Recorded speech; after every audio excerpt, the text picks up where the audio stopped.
searching history for buried classics. This is Lost Treasures of Gaming.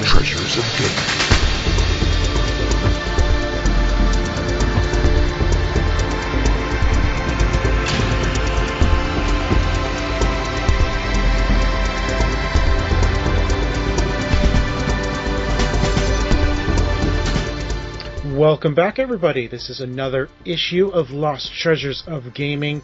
I am Sean Evans, otherwise known as Zientane. And I am Sid Bolton, otherwise known as Dirk the Daring Online, and I'm also your gaming archaeologist on the OMG Hour. And we have another special treat for everybody. We're going, I'd say for video games, we are essentially going back to the beginning of it all. Literally. We have a very special guest, Joe Decuir, on the show this week, and we're going to be talking about what we thought, Sid, I think going into this was just, we're going to talk about combat. A game that everybody, I'm sure, has played. Absolutely. But we, I think, are in for a treat because we're going to get more than that today. But, combat is one of those games, I think, as a gamer, I think everyone has probably played this game. This is a seminal game, and the thing is so many people have never heard of Joe. He's one of these people who has contributed a lot, not only to the video game industry, but to the personal computer industry and to some other industries as well, as we'll hear in the interview.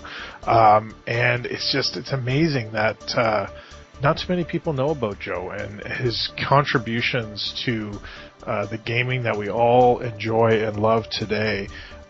He really laid a lot of the foundation for that, and I think he's one of these guys that we're lucky that he's still around, and he has so much information and he loves to share it, so it's great. I think we've really uncovered a true gem with having this interview with Joe. Oh, for sure. I mean, Joe, of course, was responsible for combat, which we're going to talk about here, but he was also responsible for the Atari 2600 hardware design as well. Yep. He was instrumental in actually creating and bringing the 2600 to the market, and that's just fantastic.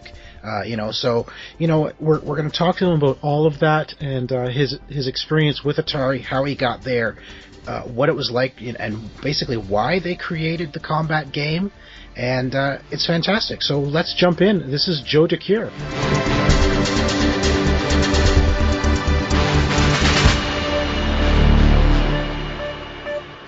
Joe, thank you so much for joining Lost Treasures of Gaming this week. It is an absolute pleasure having you on the show. I hope I earned that. You have. You definitely have. Sid and I have been talking about combat, and combat is one of those games that I think even a gamer today, if somebody hasn't played combat, there's something wrong. It's just one of those games that I think everybody has played. It's been on every compilation. It's everywhere. And you were the man, one of the men in charge of that game, so it's fantastic. But before we jump into combat itself, why don't you kind of run us through how you got involved with Atari and in game development originally? It's an interesting story. I was raised in Los Angeles, the son of an engineer. Both my father and I went to Berkeley. I majored in electrical engineering, computer science with a minor in pre-med. So in the early 70s, I've studied computer architecture. I've actually taken courses in how microprocessors work. But I'm working in medical research and I'm applying to medical school. I didn't get into medical school. And then the study I was working in ran out of money, so I needed a new job. So I'm sitting there in the mid-70s and I need a new job, but I have been studying microprocessors. And I had been aware of, I had a charter subscription to Byte magazine, if any of you remember that. I do remember that one. Yeah, we actually have a bunch of them in the museum. I have a large number of them in my garage. Unfortunately, somebody ripped me off for the first issue. But I was well aware of how the 8080 worked, how the 6800 worked, and I read about this new processor that was architecturally faster than the 6800 or the 8080, and it was suddenly going to be really, really cheap. So I went and bought one on my own dime in September 1975. I didn't know it yet, but Woz bought one the same day, and I didn't know it, but the Atari people bought one the same day. So there I am. I'm looking for a new job. I get offered a job to do medical electronics instrument design and move to Orange County. But a friend of mine knew this guy at Atari, at this game company. And here's where luck really matters, twice. So the previous summer, I'm working in medical research, but I'm visiting my family in Los Angeles. I'm the oldest of 5 kids, and my youngest brother is 12. I'm 24. We're walking down the street in Disneyland in Orange County, and we hear funny noises off to the side, and we wander into an arcade. And this is the first time I ever encounter an Atari arcade game, and it's Tank. So my brother and I buy a bunch of quarters, and we waste a lot of quarters playing Tank with each other. We had a good time. He had the reflexes of a cobra. He beat me consistently at the game. But it was very handy that I was experienced with that game. So notice I have played the arcade version by luck, and by my own luck have studied the 6502. Well, I lose my job, I get interviewed with Atari, and what happens? Well, they interview me about microprocessors. I know my stuff from Berkeley, and I know my stuff from having actually studied the processor that I didn't know they had chosen. And then they took me to the entryway to the building where the interviews were, and here's a whole bunch of Atari arcade games with the coin slots bypassed. And I thought, I'm being tested. Uh-oh. So I wandered over to the Tank game, and they tested me with Tank. And I had played it that summer, and I sort of remembered how to play it, so I played a passable game of Tank with the interviewers. I got the job on the spot. Wow. That's how I got to work at the company. Man, I wish every job interview was like that. Here, play a video game. Yeah, well, I didn't know in advance. Right. So that's how I got in the door, is that I was actually ready. I had the technical chops. I could do software. I could do hardware and whatnot. So I got the new job. I started the week after Christmas in 1975. I went to work for the company, had a subsidiary doing research and development called Cyan Engineering, C-Y-A-N as in the color. And I went to work for Ron Milner and Steve Mayer, who were the hardware and software architects of what would become the 2600. Now, they had been sitting back. Atari had a market square to complete. They had learned about a successful game by seeing the Magnavox Odyssey, which was a copy of Ralph Baer's Brown Box. Yep. I was unaware of all this, but they basically took that game and made an arcade piece out of it. That was Pong. Pong was wildly successful. I don't need to tell you that story again, right? So they started paddle sports in arcades. They basically started the genre of arcade video games as distinct from arcade pinball or all the other arcade games that pre-existed, right? So they started that corner. And then they did 2 things. In one axis, they started building more complex arcade games. One of them was Tank. On another axis, they brought Pong home. So in 1975, they started selling their own home Pong game. And it was a big success, too. So all these things were happening at Atari in 1975 when they realized, of course, we're going to have to complete that square. We're going to have to build more complicated machines for home use. How are we going to do that? And the guys up at Cyan Engineering were thinking very hard about this. And one possibility was that each home game was going to be another custom chip plugged into some, either as a standalone console or plugged into something else that had a bunch of different controls on it. The other possibility is they're going to come up with some general purpose programmable architecture that could do a lot of different things. And we wound up, they actually studied both of them hard, and they chose the latter. So they had done a paper design, and then they had built a prototype, and I showed up, and they said, here, make it work. That's where I was the week after Christmas in 1975. So 40 years ago right now, I had just for 2 months moved back from Nevada City. The office was in Grass Valley. up off of Highway 80 and moved down to Los Gatos, California. So you said something there, and I find this very, very fascinating, almost like from a, alternate history point of view. Is you talked about the different options they had or they were thinking of for the home console. And it's interesting that, they had different ideas for what they could possibly do, but ended up creating what we essentially know today. What can you explain, just for fun, what were some of the other ideas they were exploring? And did they actually pick two products that actually were shipped? Okay, so Coleco built a product that was roughly triangular shaped because it had 3 different sets of controls on different sides of the product, and you put in a triangular shaped cartridge-like affair which would have the custom chip. And so someone drew a complete design as a piece of random silicon and clip it into this basically multi-sided controller, and that's the game. And Atari did a design which they discarded, which worked the same way. So the Coleco one actually had a steering wheel on one side, Sean, if you've never seen one of these, had a gun controller on the other side, and then sort of a more traditional paddle system on the other side. Right. So that's how it worked. And I don't have the unit, but I have some cartridges. So if anyone out there has a unit they want to sell me, I'm looking for one. But yeah, it was a very unique unit for sure. Right. Anyway, so that shipped. And the 2600 mercifully blew it away. But, you got to remember, we were in a very competitive environment. Lots of people see the opportunity of, wow, we can do computer entertainment and electronic entertainment in a new way. So lots of people are being attracted to all the money. And Atari was just one of the companies attracted to all the money. That's so cool, just to hear what came before the 2600. So you were directly involved in the hardware as well for the 2600. Is that correct? Yeah, I was chosen because I was fluent in hardware and in software, and I chose Atari because they were going to teach me how to do chip design, which was a new and fascinating skill to have. Because at that time in history, very few people understood how to design an ASIC at all.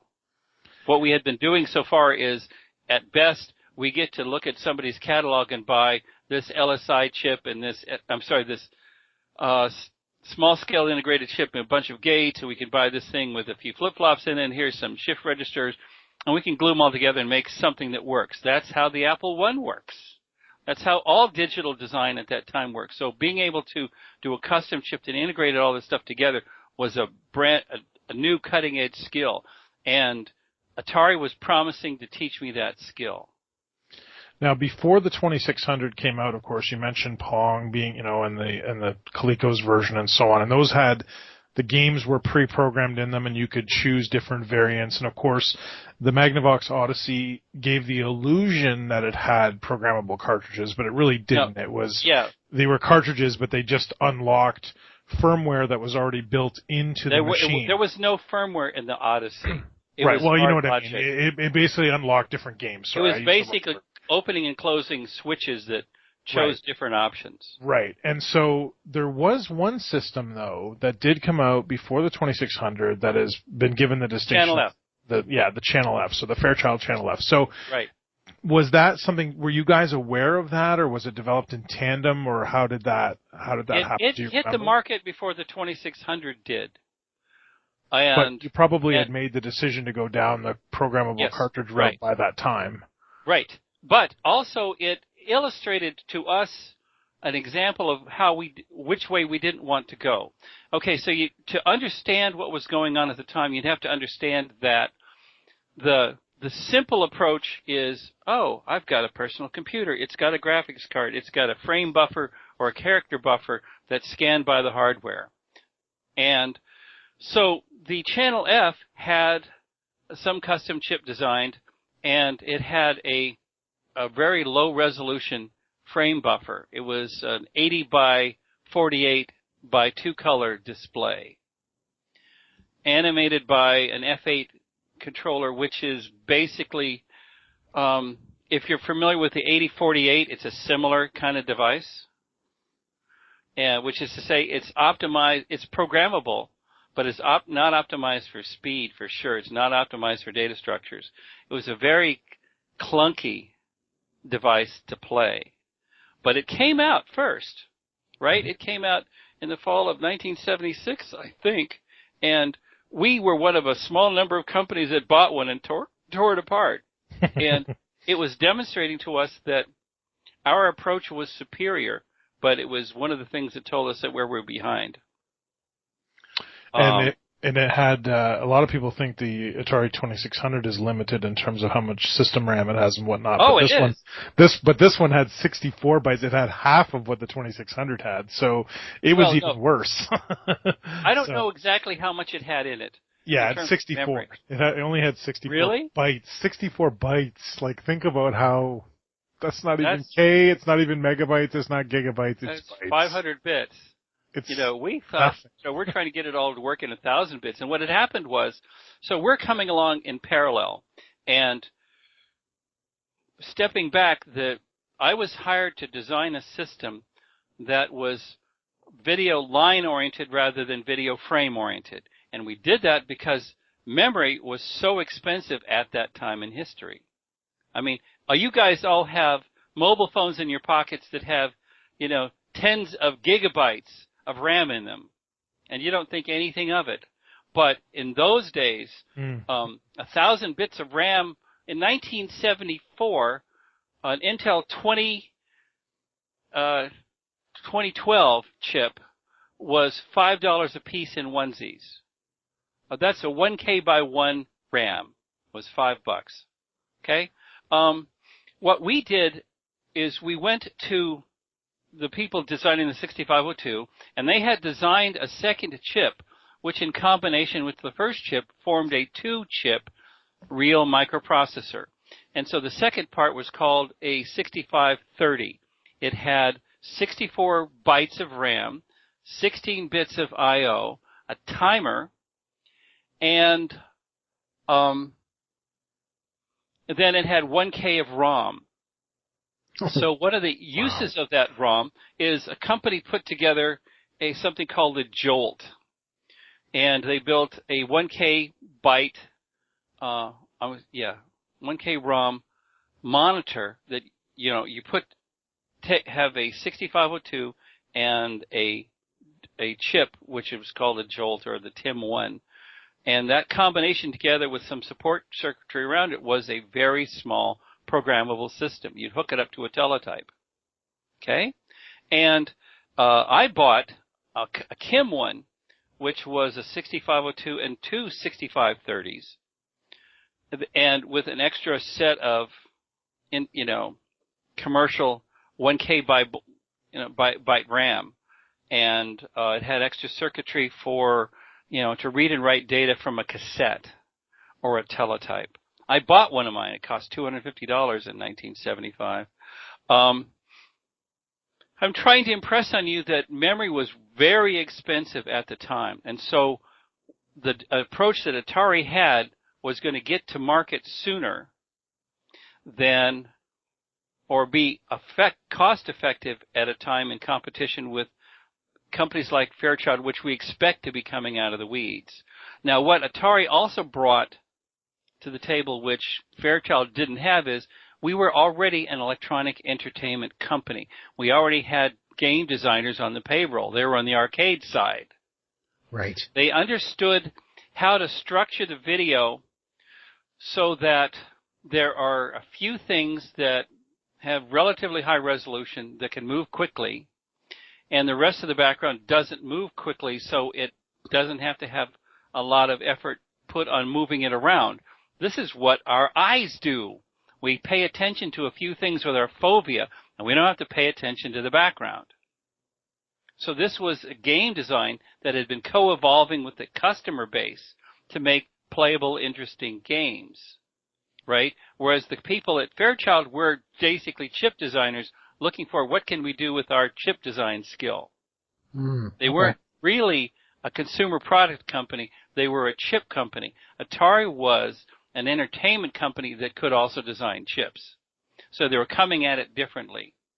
So Atari had already been building systems with relatively low-resolution backgrounds and high-resolution things that moved around on top of them and that were optimized that way.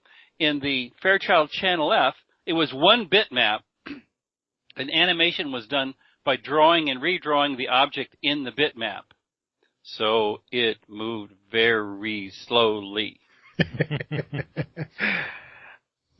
Now, how did you go from playing tank, with one of your brothers, and then getting that as part of your job interview to translating it to the 2600? Well, the basic decisions, the basic architectural decisions were made by Steve and Ron up at Cyan Engineering.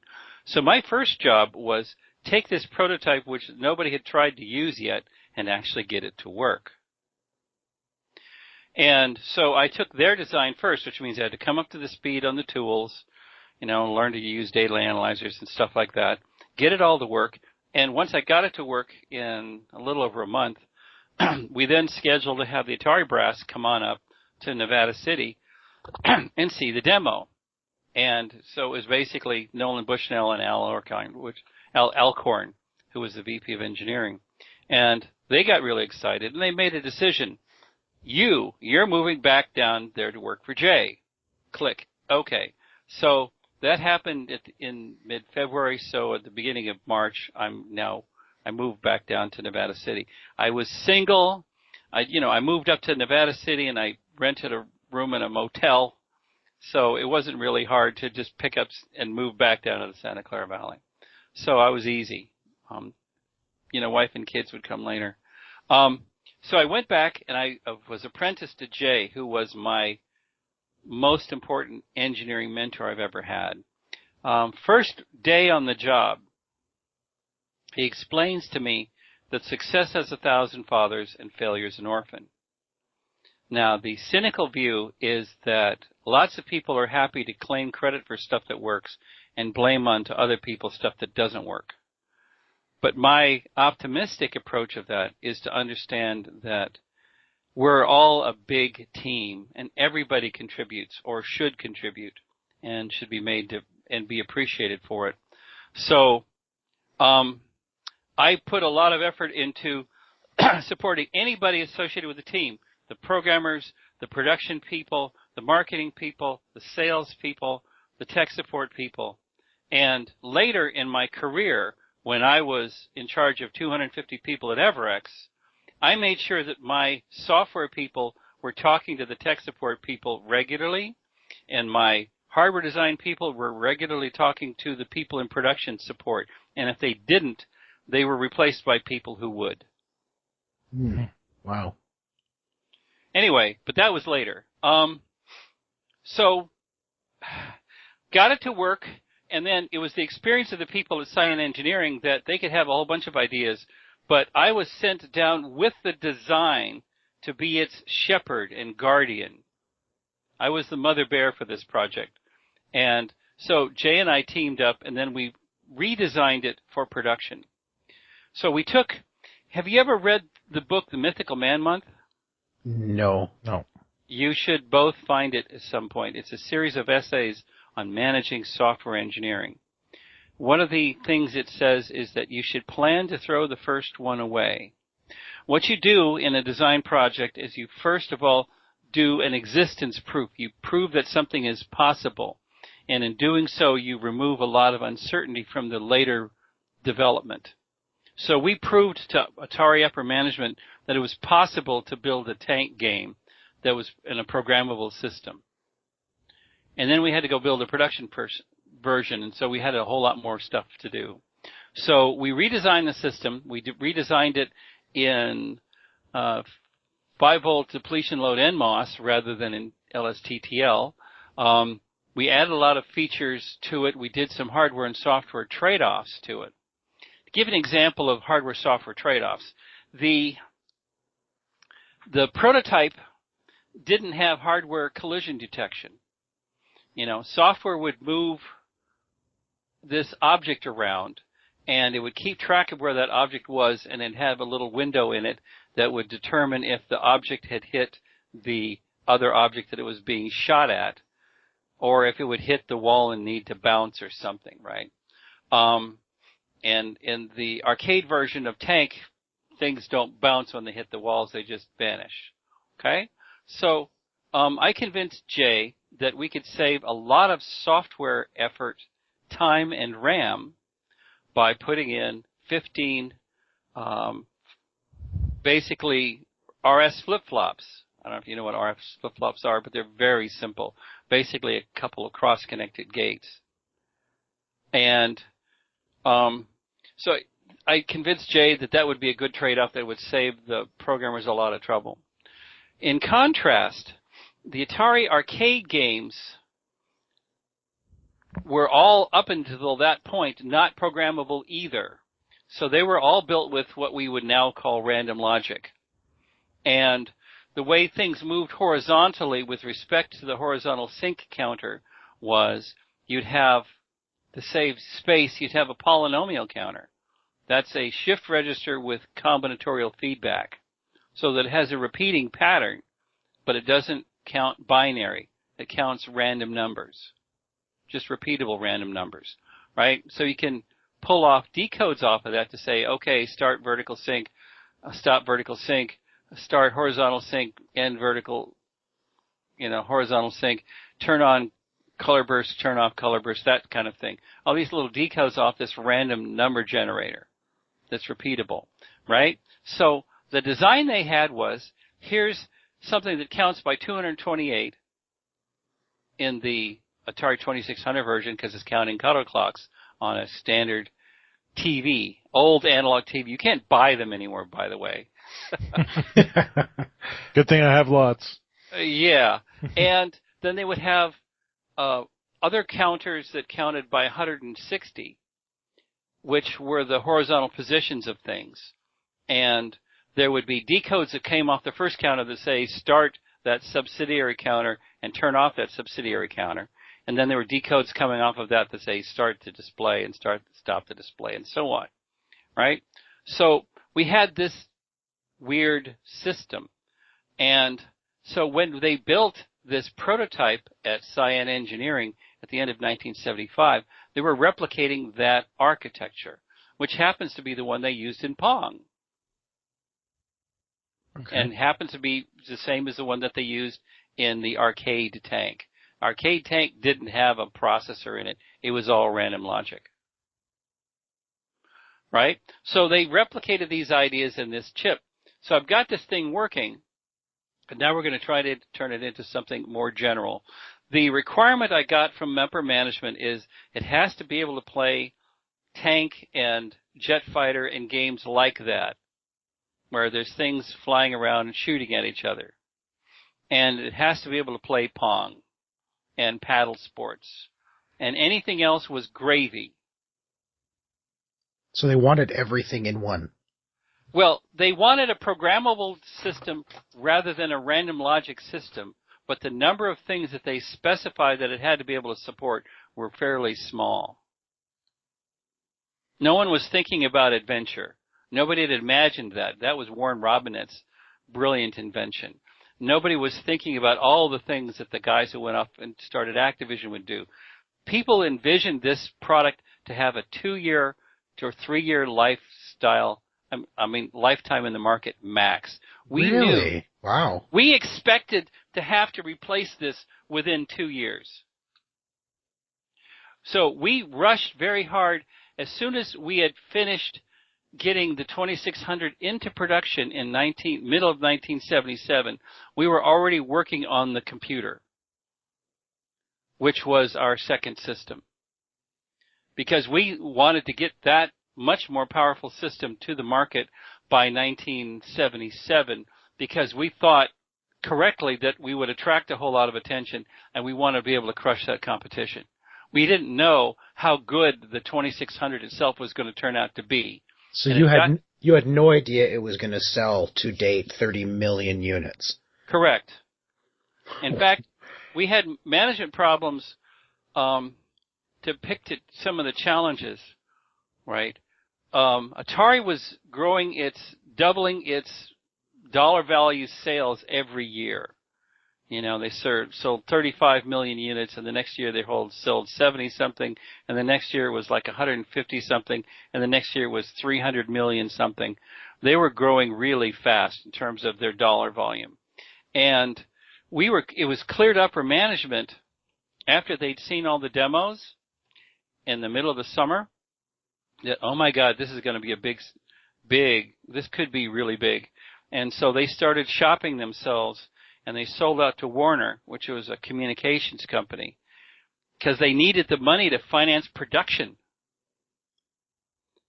They built 250 million units in the summer of 1977. We had quality control problems because there was some chip making hiccups, et cetera, et cetera. We had the board of directors of Atari working in production alongside guys like me in the fall of 1977. And unfortunately, several of those had manufacturing defects and came back. But we did ship, 250,000 units. And then we built 800,000 units. We built 800,000 units planned for 1978. And we went to the CES show, and the retailers bought 550,000 of them, most of production, and they were happy. And we thought, well, we'll figure out how to sell the rest of them later. And the big ads to buy the product came out at Halloween of 1978. And all the Sears stores across the United States were sold out before Thanksgiving. Wow. But there was a terrible winter, lots of snow everywhere. And so we ended the year with the remainder in the warehouse because we couldn't ship them anywhere. After that financial catastrophe, after we doubled our sales volume 2 years in a row and lost money twice in a row, they gave Nolan cement overshoes, and they brought in this guy, Ray Kassar, from the fabric business. He was the president of, what was the name of the company he came from? I just escaped. Ray Kassar. I can't remember. I know I've read about him in terms of what he had done, but I can't remember. Well, he came in. He gave us a speech to engineering. Burlington Industries, maybe? Burlington, that's the one. Yeah. And he came in the winter of 1979, and he said, we're going to sell our computers in designer colors so that women will buy them. Within a month, most of the women who worked in engineering were gone. And Jay heard that speech and he said, I'm out of here. He was gone in a month. I had loyalty, so I stuck around to make sure that all the production test code worked. I made sure that we were set up to get good production yield on the computers. And then I left to go work on communications. But I'm getting ahead of myself. That's okay. That's okay. So the one thing about Combat, if we can just jump back to that, is there's actually 27. It's listed as 27 games in one cart. I mean, what it really is 3 major game types, and all those. The rest is variations. It's all variations, yeah. We put a separate game select and option select on the control, but as far as I can tell, nobody paid attention to options. All those got folded into the game select. So there were the tank in all the variants, there were jet fighter in all the variants, and then there was the biplane one with all the variants. And I had written the display, the engine that displayed all 3 of those. And then we'd hired this guy, old buddy of mine named Larry Wagner. And he's the guy who hired all the other game designers. The gang of 4 that went off and started Activision, he hired all 4 of them, right? And Larry Wagner himself, to get his own feet wet, took the combat game engine that I had written and created all the variants. Like it didn't occur to me to make the tank invisible. Larry did that. Larry made Tank Pong, where you shoot at the other guy, and if it misses him, it starts bouncing all over the place. Yeah. Right? He did all those variants, and that was fun. So if you go 4 years ago, the Smithsonian Institution did a 9-month exhibit called Art of the Video Game. And they had 20 platforms, and this was the first platform. And for each of the 20 platforms, they chose 4 games and made, this is the best of this type of game on this platform. And Combat, which has listed myself and Larry Wagner as authors, is one of the 4 listed there, as is Pac-Man and what's the one that David Crane did? Pitfall. Yeah. And That's my favorite. Space Invaders, I think, is also one of them. In any case, so those are considered, the 4 archetypal games for that. In my opinion, in fact, Adventure that Warren Robinett did was a game breaker for me, but they didn't honor it. In any case, stepping back, Larry is honored with me as co-author of Combat. So what happened, it was so popular that this became the shipping cartridge. If you bought it on Atari branded 2600, which was called the VCS first, it came with the Combat cartridge bundled. Mm-hmm. Yeah. Whereas if you bought it from Sears as a telegames unit, it came with the Pong game because Sears really liked Pong. So I've got this thing ready to ship. We've tested it all. It's all in production. And then someone says, by the way, you've also written, they say to me, you've written, existence proofs for Pong game. And I remember Ron Brown saying, okay, Bob Brown, he said, I want you to come up with as many variations as you can think of Pong. And I said, can I restrict that number in some way? So I think that there's like 50 variations. So there's foos Pong, and there's volleyball, and there's basketball, and all these other, if you've looked through Video Olympics, you know about this stuff. True story. That son of mine, Michael, who plays with one of your sons, it's 1988. He's 6 years old. He's gone to first grade. He comes home. I say, Michael, what'd you do today? He said, Dad, I learned to play handball. Really? And he's talking about these big, fat, soft balls that you knock against the side of the building. I said, I have something I want to show you. And I go in the garage and I pull out a 2600 because I don't normally play these things. And I set it up on a TV and I showed him how to play Video Olympics. In particular, I show him how to play the handball game. And, there was the difficulty switches. So I set the difficulty so he's got a big paddle and I've got a small paddle, right? We put those difficulty switches in as a gameplay matter because you're frequently going to get people where there's a big disparity in their abilities. And handicaps lets you close the disparity to make it more interesting, more fun, right? So I do this with my own 6-year-old son. I'm now 38 years old, right? Well, after one game, Michael is as good as I am. Wow. Right. Michael got it like right away. I need to tell you a related story. Now, that same brother, the one I played tank with in 1975.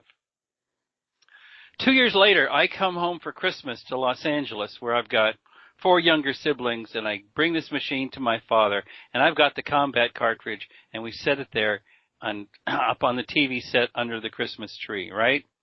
I play my same brother. He still beats me on my game, on my hardware that I wrote. Because he's still got better reflexes. Right. I mean, I explained how it worked, and he just, boom. I think the other thing people should understand that maybe some of our listeners might not realize is that the size of Combat, the game, in terms of the executable code, is 2 kilobytes. That's 2,048 That's right. bytes. It's tiny. So to have 27 variations of a game, I mean, even the 3 variations of a game that does what it does. Now, understanding it doesn't have any artificial intelligence in it or any of that kind of stuff, but wow. For that much gameplay in 2K is just, to me, and I mean, I'm a guy who, I I've done that kind of programming. I started doing, assembly language stuff on the 6502 on a Right. VIC-20 and a Commodore 64 and all that kind of stuff in the early days. So I understand what that really means, and I applaud you, sir. It's an amazing feat. It's very table driven, right? So there's a piece of code that runs on the horizontal blank time that looks at all the switches and looks at the game select switch, and if it's moving, it bumps some counters, and the counters in turn bump sub-counters that say which of the major 3 types of games it is, and making other settings that are then used by the executable code, which also runs in the vertical blank time after the game has started. The other thing I put into there, which was a programming practice, and we didn't patent it, was attract mode. What we discovered in development was if you left these things sit overnight, they would burn in the screens on the CRTs. Yep. So we said, this is really going to be a problem. So we put software.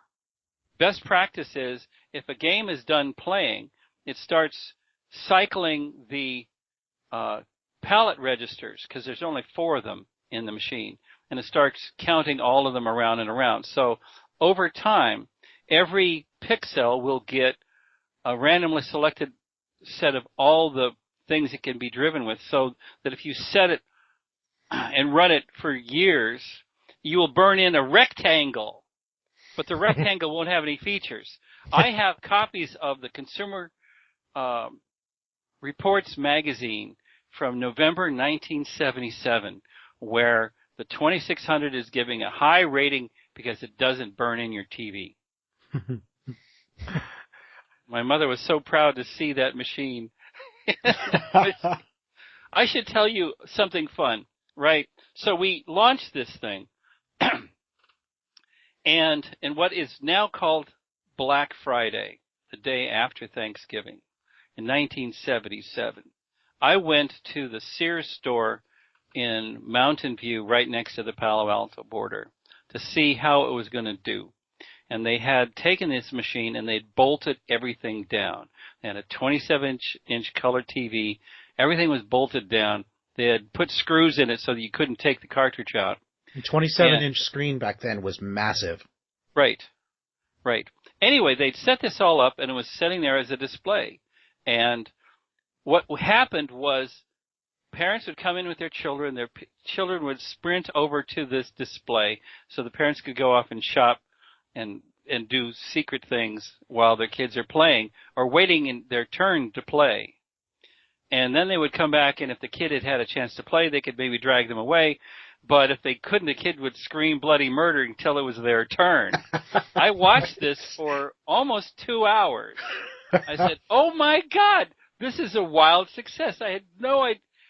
It was really nice to see these happy kids. And these games were simple enough that they could look at it, and from watching it, they understood it, and then they could play. If you look at modern games, they're wildly complicated. It takes you a long time to learn to play them. What you really have to do is have played a lot of their predecessors so that the controls make sense. Mm-hmm. The retro games are easy to learn and difficult to master. As Nolan Bushnell would say, you reward the first quarter and you reward the 100th quarter.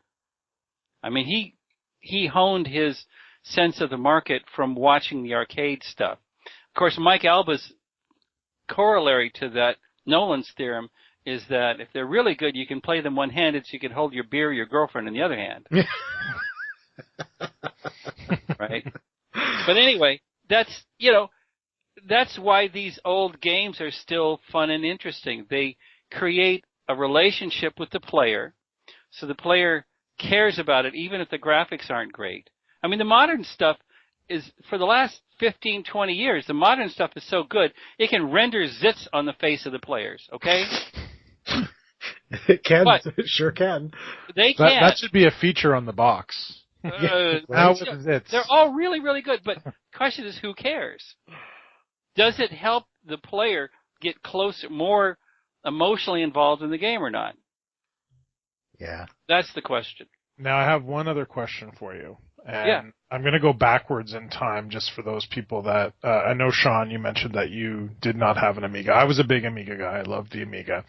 And one of the things that all Amiga fans knew at the time, and this is not going to be something if you're, and it's hard for me to say retro computer and Amiga in the same sentence, because to me, in my heart, like, the Amiga was always the computer that I had and that I loved, and that was, you know. Did you ever find the book called The Future Was Here? Yes, I have that book. Yes, and I've read it. Yeah, Because at the time it was You're way in that- ahead. I'm working on the prequel to that. There's an MIT Press book called Racing the Beam, Yep. which is about the 2600. I recommend it to your listeners. Yep. And if they're Amiga fans, I recommend The Future Was Here, about it. And I am working on, now that I'm retired and have some time, on a book that I would tentatively call Encore, Atari's Second System. And it's a sequel to Racing the Beam, and it's a prequel to The Future Was Here. Oh, nice. And there's also, Brian Bagnall is also working on a new book about the history of the Amiga Right. as well. But one of the things that I was going to say is that if you were an Amiga person back then, you knew that even though these were chips inside of the machine, you didn't have to be a technical person, but I think most Amiga people knew that the graphics chip was called the Agnes, and there was the Denise chip and the Paula chip, and if you started to realize that and you sort of looked into it a little bit more, you would find that Jay Miner, who was always referred to as the father of the Amiga, would name those chips after they were always female names. And so if you go back I further, need to explain that. If you go back further, going back into the Atari days, of course, there was, there was the Candy and there was Pam. I need to explain this because I know. I'm getting to that. I was going to ask you now, and I know the answer, but I want everyone to understand before we answer that part. Anybody that today is into retro game stuff, and of course, the Atari 2600 being sort of the starting point for most people in terms of retro games. If anyone knows, the emulator for the Atari 2600 is called Stella, and that was the name that the Atari 2600 was given. Now, Stella is also a female name. However, Stella was not named after a woman.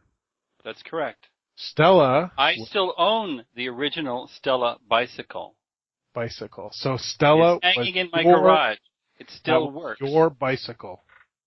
Right. Here's what was happening. So they transferred me from Nevada City down to down to Santa Clara Valley, and I go to work for Jay. So I ride my bicycle to work every day because it's not even a mile. And so I'm sitting there in my cubicle with Jay, and my bicycle is sitting there in the corner. And to do code development in 1976, we have an account on a time-sharing computer, and we have a TI Silent 700 printer and tape drive. So we would sit there offline entering our source code and recording it line by line onto the cassette. Then we would call up and have a password to log into the time-sharing system, and we would upload the source code, and then it would do its work, and then we would download the object code, and then we would load that into the KIM to execute. So I needed a password for this time-sharing service, and Jay said, "Don't use your mother's maiden name." Fine, Jay. I look at my bicycle. It says Stella on it. I said, "I'm going to use Stella, okay?" And Jay says, "That's a cool name. Let's call the chip that." And he told Bob Brown that, and Bob Brown says, "Oh, they're naming things after women." And marketing said, "Great, we'll codename this project Stella instead of after some other random name that they would make up." So marketing thought that we were naming it after women instead of bicycles because they didn't know any better. And they started naming everything in consumer electronics at Atari after women. And so Jay was stuck. Oh, they took the Stella name. All right, so it's the Stella system, but we need to rename the chip. Let's call it the Television Interface Adapter, or TIA. In college, I had a girlfriend named Tia. So that was that. And we had a lot of friends who kept trying to steal our employees from Apple. And they got from us the same idea of naming things after women. And one of the products where they kept the name through production was Lisa. Oh, yes. Which is actually Steve Jobs' daughter. Yeah. Where it made it, it made it all the way through the system. But they named everything after women after that. And they started, and yeah, it sort of ran away with itself. But I still own that bicycle. And my son Michael wants to inherit that bicycle. My will says that he gets it. I don't know what he's going to do with it, but it works. He'll hang it in his garage. With a story that goes along with it. The alternative is that, if some museum wanted it, but I don't know. I have a museum. Now, so let me ask you this then. So the name on the bike, was that... How did that a French company. Okay, it's a French company. Okay. And the bike had won the Tour de France sometime back in the 60s. And I bought the bicycle at a store in San Francisco a couple of years before I went to go work for Atari. So I had this light bicycle that I used to ride up and down hills with in the San Francisco Bay Area, go up Mount Tam, Mount Diablo, Mount Hamilton, all these other things, right? So I had this, I was used to putting a lot of miles on this bicycle, and it was just light. It weighed, 24 pounds at a time when a Schwinn Varsity weighed something like 36 pounds. Getting back to combat one last time. Sure. How does it make you feel today, knowing, how many years have gone by now, so many, many, many years, over 30 years, and realizing now, how many millions of people have played that game and enjoyed it? Did you ever imagine that it would ever be that popular? I'm so happy, I can go through life and think, yeah, I made a bunch of people happy. I don't hear a lot of complaints about, I didn't like combat, And a lot of people have worked hard in their lives and not done stuff that's been noticed. Or they've worked on stuff that was a commercial failure, wasn't actually shipped. I've worked on a lot of things that didn't get shipped as well as things that did. And I'm really lucky that several times in my life, I've worked on stuff that people used, people liked.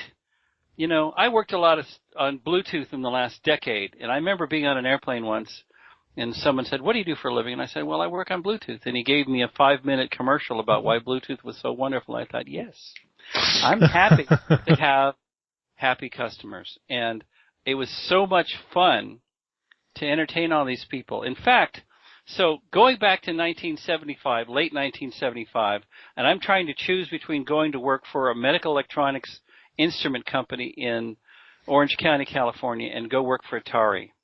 And I'm talking to a friend of mine who is still a friend of mine who I met in the medical business. And he says, look around. Most of the people that you're going to encounter are not sick for disease because we have modern sanitation. They're sick because they don't eat well, they don't exercise well, they don't take care of themselves. It's socially benign for you to come up with entertainment for them.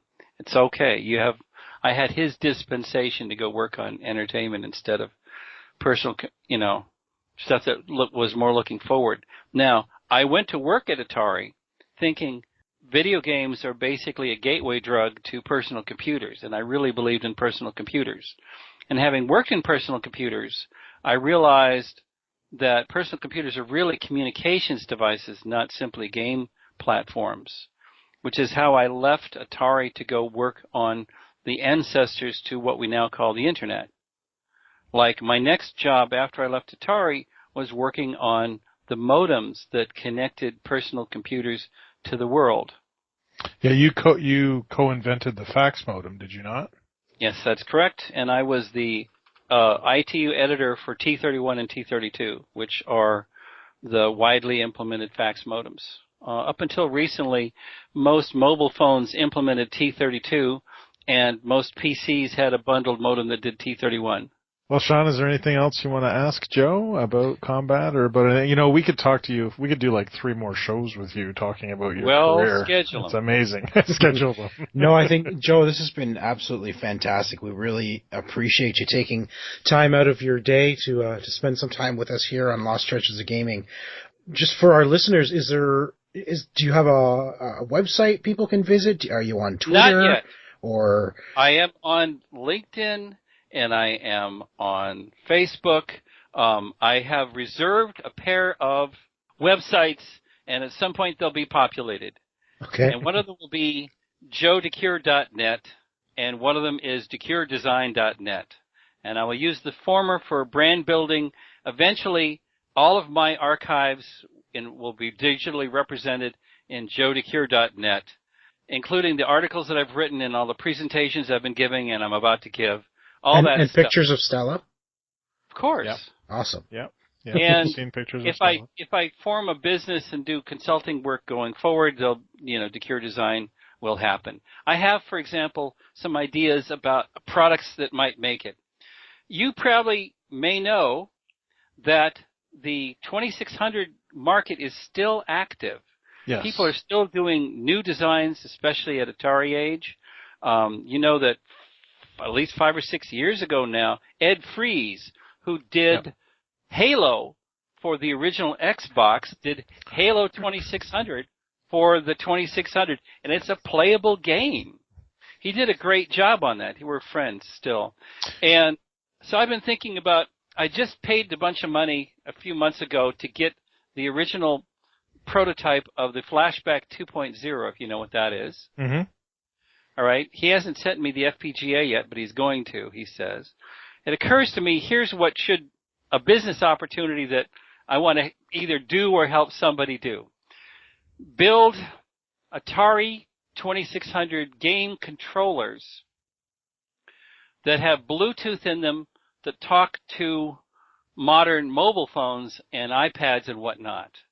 The emulators for the 2600, emulators for the Atari computers, emulators for the Nintendo NES, all those things are fast enough to run on the processors in those things, but they need decent, playable, physically playable controllers. Mm-hmm. And so if somebody were to build Bluetooth low energy connected controllers, all those machines speak that language. And so hooking all those things up together so that people could sell emulators, as an application, and selling games to run on those emulators as applications, we could bring mobile gaming to anybody with an iPad or an Android tablet or a phone or whatever. And we could still keep evangelizing and developing new content for these old platforms. Yeah, and we actually, at the Personal Computer Museum, we actually discovered the only Canadian-developed, from the day, Atari 2600 game called Extraterrestrials. It was it wasn't the ET game, it was a different game, but it was interesting because, of course, there was no SDK or development kit for the 2600. All the development was initially all done at Atari, and of course, you've mentioned the split off of people to Activision and stuff. So of the original development book. Wow, that's interesting. I have, in fact, I think it's been scanned. It's on the line somewhere. My programmer's guide. But it's amazing that that was just discovered a few years ago, and we actually sold a reproduction, a small production run of it, and Good Deal Games, who publish new games as well. So there's lots of that stuff going on. They have it available too. So you're right. There is definitely people that are making new games for old systems. Halo on the 2600 is actually a lot of fun. I've played it myself. I have a copy. There's even new development tools that make making 2600 games relatively easy, because it's quite a challenge. If even for a veteran programmer like myself, it's not as easy as you might think. I mean, until you get a good grip of the hardware. But anyways, it's amazing. It's very hard to get a grip on. Something that would be easier. When I finished writing that MIT Press book on the Atari computers, one of the things I want to do, I'm a first-person contributor as well as a historian. But the third thing I want to do is I want to demonstrate how straightforward it is to port arcade pieces or pieces from other systems onto it. I've got a good working relationship with a guy named Warren Robinette. Warren Robinette wrote Adventure for the 2600. He's been on this show. We've had him as a guest. Great. And he is working, I've reviewed his book, and with his permission, I'm going to build a Atari computer version of that game. Nice. Now, the port of that game, I can do new things. I can make the avatar more elaborate than a square. I can make dragons that don't necessarily look just like ducks. I can make a background that's more complicated than the existing 2600 background is. And because the computer supports hardware scrolling in 2 axes, I can make your avatar is centered on the screen at all times, and the entire background moves around you rather than the reverse. I'm going to write that code. I'm going to test that code. It's going to be published, and it'll be referenced in the book so that I expect people to write their own variants of it and run away with it. I would be disappointed if they don't. Excellent. Well, we don't want to keep you too long, Joe, but we really, really appreciate you spending time with us here. It's been absolutely fantastic learning. I love learning about the hardware design on the Atari, and then of course the pack-in game, the first game for it, being Combat. But thank you so much for spending time with us here. You're welcome. You, Joe. It's always nice, Sid, when our guests do all the talking. Yeah, it certainly is. Ask 3 questions, again, like some other recent guests, ask 3 questions, got an entire show out of it. Yeah, I loved hearing that, sort of glimpse into what alternate history might have been. Hearing about that they had multiple design ideas for the Atari 2600. To what eventually became the 2600. And I don't think I even realized that the 2600 initially was not conceived or really developed in-house at Atari. It was Cyan Electronics. I don't think I really got that. But you have to remember, at the time, Atari was a much smaller company than it eventually became. It was a fledgling company. It was struggling with a lot of things, and so it makes a lot of sense that they went outside to get someone else to work on it. And so it's interesting, but I actually didn't know that. Yeah, no, I loved hearing that, and what a technical guy though, right? I mean, I'm going to be honest, some of that interview, I was lost because he's talking about the hardware and the bit mapping and I don't know, like all the words he used, like I don't know what you're talking about. Just for a moment at one point myself as well, because he really got technical at one point. Yeah. Wow. I hope, listeners, that you enjoyed that. I mean, I'm sure there was some spots in there where he got really, really technical, and I had no idea what he was talking about. But you know what? Overall, it's so fascinating to learn, to really go back to where it all started.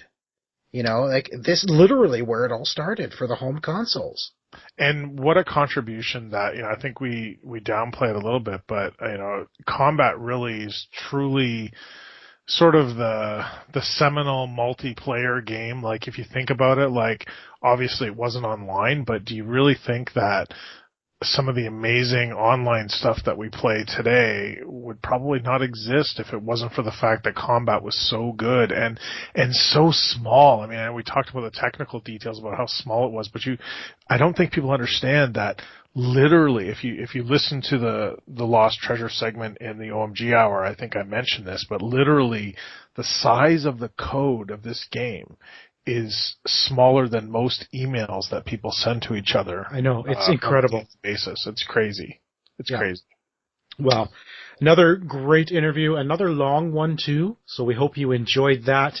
Don't forget, every Friday evening, go check out Gaming History 101 for a video of the game we just featured, so I will look forward to watching Fred play Combat. I don't know how he's going to do that with just himself. Yeah, all 27 variants. Well, Fred, we'll find out how you make out. We'll be watching.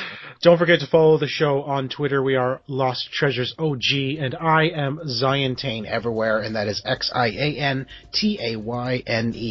And you can find me on Twitter at Sid Bolton. That's Sid with a Y. And if you have any comments or any questions or suggestions for other guests we should have on the show, or just want to send us, gift certificates electronically or anything like that, we're always up for Microsoft and PlayStation points. You can send those off to losttreasuresofgaming@gmail.com. And if you want to read the show notes where you can find out some of the stuff that our guest Joe talked about today, or to find out other episodes of our other sister podcasts, please go to our website, which is omgnexus.com. Well, that's it for another amazing episode of Lost Treasures of Gaming. Be sure to listen to the next episode of the OMG Hour for a preview of what we might be talking about next. See you soon.